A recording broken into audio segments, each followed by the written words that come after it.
gukurikirana igice cya 13 cy'umukino Ubumenyi bwuzuye ubujiji.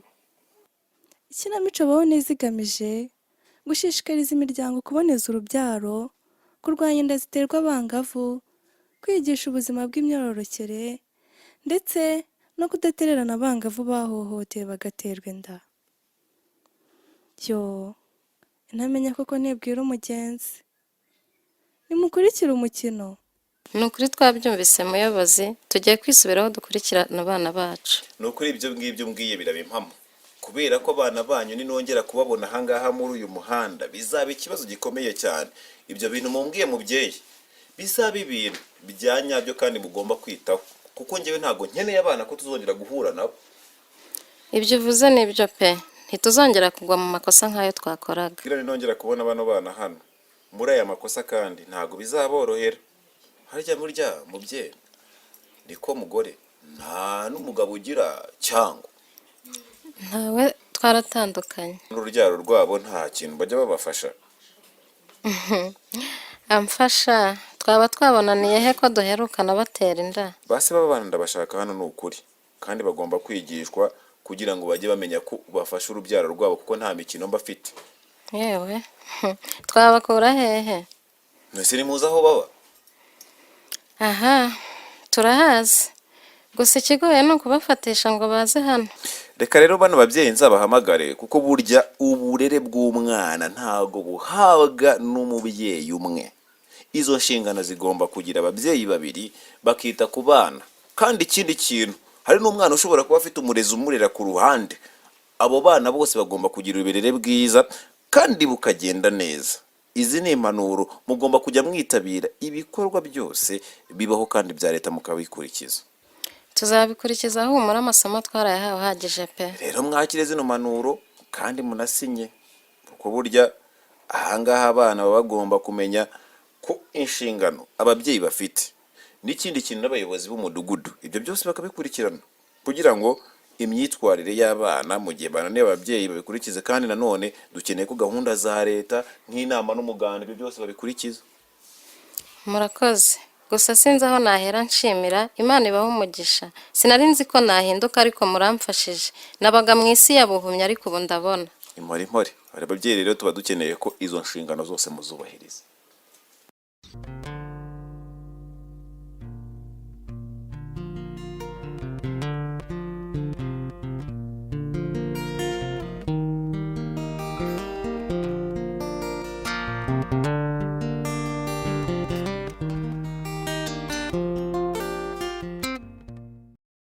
Ese mama, Ndakumva utigeze mwana umbwira wanjye. amakuru ya papa, ahubwo waje uricecekera ngira ngo wenda ni wa munaniro wawe udashira. N'ubu ntacyo urambwira pe. Byihorere mwana wanjye. Wavuze ko nagiye kumusura nkamubura. Ngo ntawe wabonye? None se mama, aho wagiye ntabwo ari hafungiye?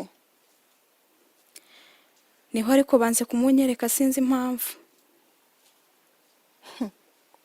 None se mama, nta nubwo bakubwiye impamvu batari kumukwereka basi? Banze kumbwira pe. Bambwiye ngo ntahe nzagaruke niba ariho, niba atariho ntabyo nzi pe. Ndumva mfite ubwoba ni ukuri mama. Ariko reka twizere ashobora kuba akiriho. Kubera Imana aracyariho gasa. Mama ngaho jya koga nari naguteguriye amazi ashyushye. Kandi amazi ashyushye numva bavuga ko avura stress. Ko wabyize se ntabwo naguhakanya. Ngaho nzanire swimi. Mama rega nanjye nabyumvise kuri radiyo. Ubwo wabyumvishe ryari koko gasa. Konzi ko iyo utari muri televiziyo uba uri mu ikayi. Mama nawe rwose nabyumvise mu kiganiro cy'ubuzima. Nuko kitagica kuri radiyo ariko iyo cyacagaho ntabwo cyashoboraga kuncika. Ndebera na ya sabune mperutse kuzana iri isanzwe sinzongera kuyoga. Ngo sinziza ku mubyeyi utwite. Nayo nayisize muri douche. Ariko se mama ubundi reka nkubaze. Utigeze umbwira uko basanze umwana ameze mu nda. Hano naho usigaye mpisha utuntu twinshi. Humura basanze ameze neza. Ahubwo wowe yitegura musaza mu minsi iri imbere. nyamara mama nyamara Imana ibyacu birimo. Uzi ko mu myaka 10 yose wari umaze utegereje ubu dufite abana 3 barimo n'uwa Sandrine. nubwo hajemo n'ibibazo ariko Imana ibirimo kandi twizeye ko izakomeza ikabibamo kugeza bikemutse.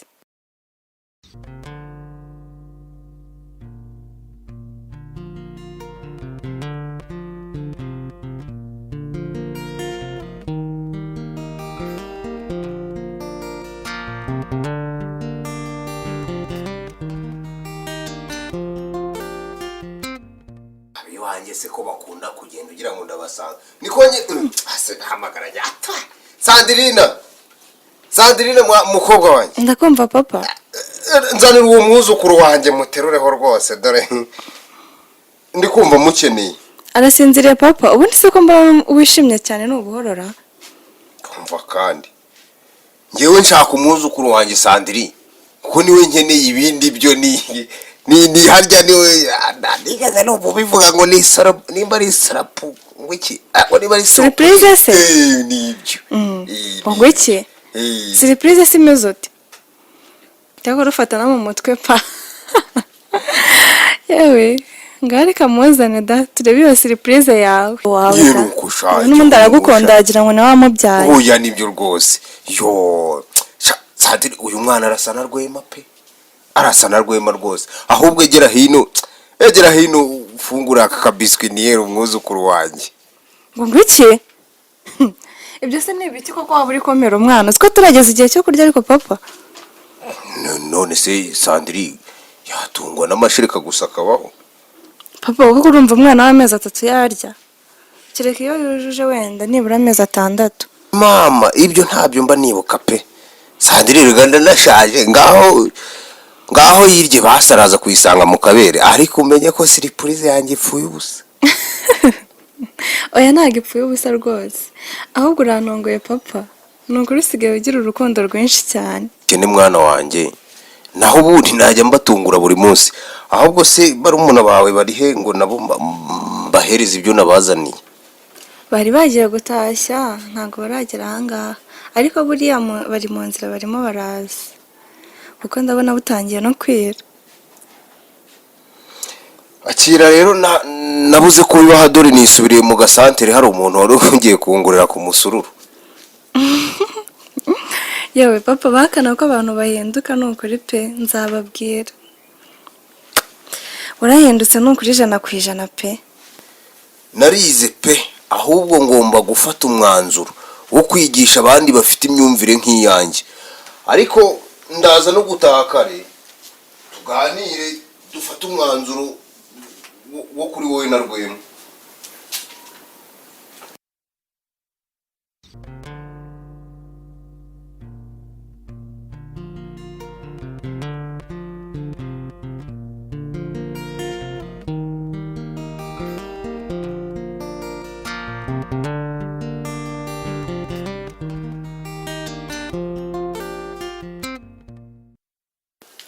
Ya si mujyana mara uraho mujyana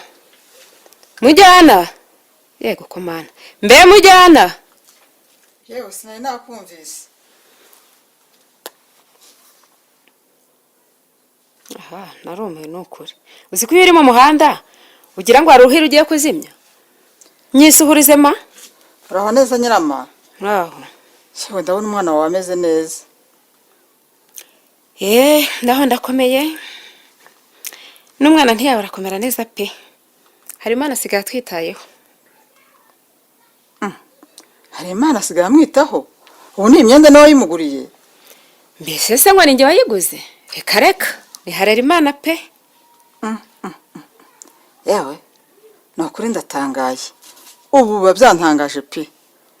Sinkubeshye hari Imana niziye. Yewe abantu bose birabatangaza nkuko kwawe. Ninde usigaye wita ku bana niharera Imana. Ninde usigaye agira isuku. Ninde utakinywa inzoga n'itabi niharera Imana. Mbese yarahindutse kurya afite gahunda yo guhindura n'abandi. Arabeshya nyirama. Hari Imana ntabwo akinywa inzoga. Abana bose basubiye mu ishuri burya. Cyane rwose. Yesu. Ibyo tubivemo ahubwo. Usarekeje ko nge nandi muri asoko rya ndaburaye ngiye kugura imbwije. ugira ngo njye se siyo nerekeje ngiye kwishakira imyungu maze igihe ntayirya. aha mbonye babidanditse byinshi. yewe reka noneho nihute mbone n'igihe ngarukira. ariko se mbabarira ntaragenda wambwiye amakuru ya Rwema. akorera asetsa nawe ubuse namenya ntari umugore w'umujyana. ntabwo wayoberwa nawe da. ubuse ntaramusura igihe yafungiwe. njyewe namwumvise ngo umugore waramusuye sindamenya rero ibyo yaba basanze ko byaba bimeze pe. ubuse ko nabonye akunda umwana we mwazarebye ukuntu mumworohereza rwose akava muri gereza. aha ko numvise ngo hari amategeko abigenga se napfa kubimenya. ngaho reka nigendere ariko nukure uburyo rwose mwazamwitaho mukamworohereza yari asanzwe ari n'inshuti y'umuryango. areka kundongorera umukobwa akiri muto.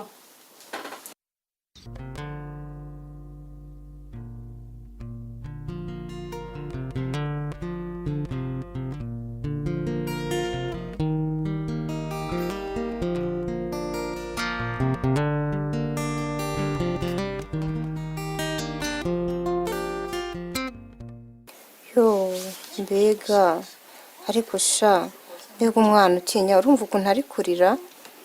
Sandiri ubu hari undi muntu ajya yemera amukora atari wowe gusa. narumiwe pe kereka papa wenyine niwe ajya yemera. urazi ko na nyirakuru atajya amwemera.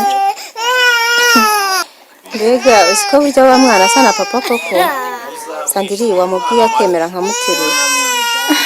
mbe nakemera umuterura gusa aragutinya pe ntabwo yabura kugutinya. nase ninjye mubujije gasa. abaza ko wagira ngo namubujije ko muterura ntakwemerera umuterure pe. yo ateye ubwuzu uzi ko kamenya no guseka. ndumva nakomeza nkareba gusa disi. singuye se komeza umurebe nta kibazo ariko araza kugira aho ngaho akumenyere wowe komeza umukinishe ntaribyo. Sandiri nigakura akazajya kaza kunsura kanandaze maze. kari musaza wawe se naho ngubu nakwemera umujyane.